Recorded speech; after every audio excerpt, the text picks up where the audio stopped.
අදත් මම පොරොන්දුනා වගේ ඔන්න අලුත් වීඩියෝ එකක් අරන් තමයි ආවේ. අද ප්‍රෙග්නන්සි ලක්ෂණ. එහෙම නැත්නම් ප්‍රෙග්නන්සි සිම්ප්ටම්ස් ගැන තමයි කතා කරන්න කියලා හැදුවේ. මේ ප්‍රෙග්නන්සි ලක්ෂණ වෙනත් ලක්ෂණත් එක්ක සමහර වෙලාවට ඔයගොල්ලෝ මිස් අන්ඩර්ස්ටෑන්ඩින් එකක් ඇති කරගන්න පුළුවන්. වැරදියට හිතන්න පුළුවන්. ඉතින් මේ කන්ෆියුෂන් තත්ත්වය, මේ අපහැදිලිතාවය නැති කරගන්න තමයි මේ වීඩියෝ එකකින් අද හදන්නේ. පීරියඩ් ලේට් වෙන ගමන් ඔයගොල්ලෝ හිතනවා ප්‍රෙග්නන්ට් කියලා. ඉතින් මේක හරිද? නමුත් ගොඩක් වෙලාවකට මූලික ගර්භණී ලක්ෂණ වෙනත් හේතුන් මත සිදු වෙන්නත් පුළුවන්. කියන්නේ උදාහරණයක් විදියට පීරියඩ් ලේට් වීම වෙනත් හේතුවක් මත සිද්ධ වෙන්න පුළුවන් ප්‍රෙග්නන්ට් වෙලා නැතුව. ඒ ගැන කතා කරනකොට වැදගත්ම කරුණ තමයි හැමෝටම ප්‍රෙග්නන්සි සිම්ප්ටම්ස් එහෙම නැත්නම් ගර්භණී මුල් ලක්ෂණ සිද්ධ වෙන්නේ නැහැ. දෙවැනි එක තමයි එක ලක්ෂණයක් තිබ්බා කියලා ඒක ප්‍රෙග්නන්සි සිම්ප්ටම්ස් එකක් කියලා ගන්න බෑ. ඉතින් මේ ප්‍රෙග්නන්සි සිම්ප්ටම්ස් මිස් අන්ඩර්ස්ටෑන්ඩින් වෙන කරුණු පහක් ගැන තමයි අද කතා කරන්න යන්නේ. පළවෙනි ලක්ෂණය තමයි පියුරු වේදනාව. පියුරු වේදනාව ඇති වෙනවා ගර්භණී මූලික ලක්ෂණයක් විදියට. නමුත් සමහර අවස්ථාවලට මේ සිදු වෙන්න පුළුවන් පීරියඩ් හැදෙන්න ලඟ වෙනකොටත් මේ සිම්ප්ටම්ස් එකම සිදු වෙනවා. එහෙම නැත්නම් හෝමෝනවල ප්‍රශ්නයක් නිසාත් මේ සිම්ප්ටම්ස් එක ඇති වෙන්න පුළුවන්. දෙවෙනි එක තමයි අප්පිරියාව සහ වමනය. ඉතින් මේක ඇති වුණ ගමන් ඔයගොල්ලෝ හිතනවා ප්‍රෙග්නන්ට් වෙලා කියලා. එතකොට මේ ලක්ෂණේ එන්නේ මේ ප්‍රෙග්නන්සි සිම්ප්ටම්ස් එකක් විදිහටමද?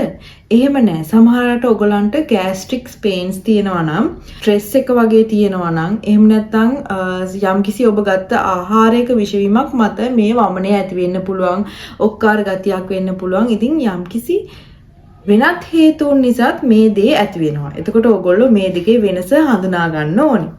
තුන්වෙනි එක තමයි මහන්සිය. මේකත් මූලික ගර්භණී ලක්ෂණයක්. ඉතින් මහන්සිය ඇති වෙනවා තවත් හේතුන් මත. මොනවද ඒ හේතුන්?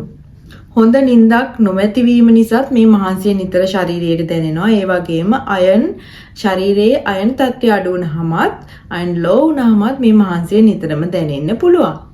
හතරවෙනි එක තමයි බඩේ ඇතිවන සුළු වේදනාව. ඉතින් මේ බඩේ සුළු වේදනාව ගර්භණී මූලික ලක්ෂණයක් වගේම සාරු කාලයේදී ඕවුලේෂන් එක සිද්ධ වෙද්දිත් මේ බඩේ සුළු වේදනා තත්ත්වයක් ඇති වෙනවා. සමහර කාන්තාවන්ට ඒ වගේම ගෑස්ට්‍රයිටිස් ෆීලින් එකත් මේ හා සම්බන්ධව ඒ විදිහටම ෆීල් වෙන කරුණක්. එතකොට ඒකත් සමහර වෙලාවට වැරදියට වටහා ගන්නවා.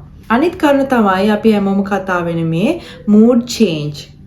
ඉතින් මේ mood change සිදු වෙන්නේ සාමාන්‍යයෙන් ගර්භණී මුල් කාලයේදී තමයි. cravings ඇති වෙන්නේ, එක එක දේවල් ආහාරයට ගන්න ආසාවල් ඇති වෙන්නේ. ඉතින් මේ වගේ mood change වෙන තත්ත්වයක් ඔයා sensitive කෙනෙක් නම් ඒක සාමාන්‍යයි.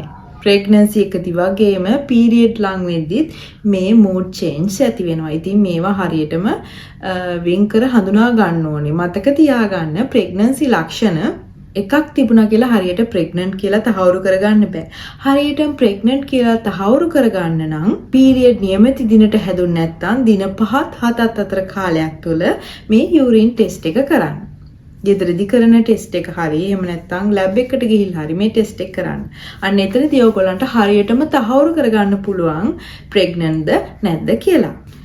ඒ වෙලාවේ මතක තියාගන්න ඕනේ වැදගත් කරුණක් තමයි කලින් ටෙස්ට් කරන්න යන්න එපා. පීරියඩ් දිනේට හැදුන්නේ නැත්නම් එදාම ටෙස්ට් කරන්න යන්න එපා. දින 5-4ක් විතර කාලයක් අරන් මේ ටෙස්ට් එක කරන්න. ඉතින් ඔයාලා ප්‍රෙග්නන්සි එකක් බලාපොරොත්තු වෙමින් ඉන්නවා නම් ගොඩක් try කරනවා නම් ඉතින් මේ වගේ වෙලාවට ඔයගොල්ලෝ ගොඩක් හිතනවා. ඒක මේ හිතීමත් එක්ක මේ කන්ෆියුස් වෙනවා. හරියට සිම්ප්ටම්ස් මොනවද? මට මේ සිම්ප්ටම්ස් එක තියෙනවා මම ප්‍රෙග්නන්ට් වෙන්න ඇති කියලා. ඒ වගේ කන්ෆියුෂන් තත්ත්වයක් ඇති වෙනවා. ඉතින් ඒකට ඔයගොල්ලෝ වැරදි නැහැ. හරියටම සිම්ප්ටම්ස් හඳුනා ගැනීමයි වැදගත් වෙන්නේ. ඒ වගේම පල්ලෙහෙන් කමෙන්ට් එකක් දාලා තියන්න මොන වගේ සිම්ප්ටම්ස්ද දැනට තියෙනවා ප්‍රෙග්නන්ට් වෙලා කියලා හිතනවද? කවද්ද අන්තිමට පීරියඩ් උනේ? ටෙස්ට් එක කරාද වගේ දේවල් කමෙන්ට් එකක් දාලා අනිත් අයත් එක්ක බෙදා ගන්න. එහෙනම් මේ වීඩියෝ එක හෙල්ප්ෆුල් වුණා නම් අනිවාර්යෙන් subscribe කරන්න. ඒක යාළුවෙකුට බලන්න share කරන්න. තවත් වැඩගත් වීඩියෝ එකකින් නැවත හමු වෙනකම් ඔයගලන්ට සුබ දවසක්. ආයුබෝවන්.